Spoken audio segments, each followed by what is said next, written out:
Welcome to the Genius Factory. Enjoy the video. You start by checking the damage and organizing everything you need. This saves time and prevents mistakes. Remove hands and secure the movement so nothing shifts. If numbers are just buried under resin, you'll expose them carefully. If numbers are loose, plan to reattach with a small epoxy bead. Once done, make sure the clock is level and well lit so you can work precisely.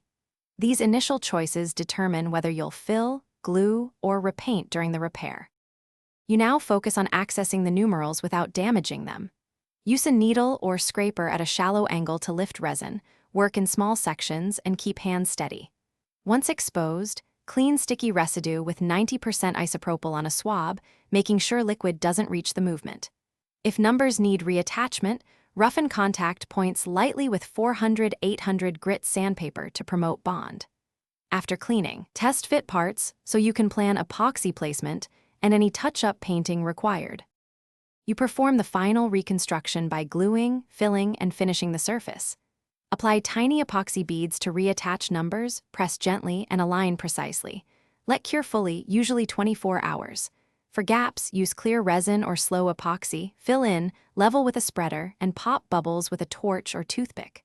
Once cured, sand progressively with 1,000 to 2,000 grit and polish to match gloss. If numbers look uneven, touch up edges with matching paint.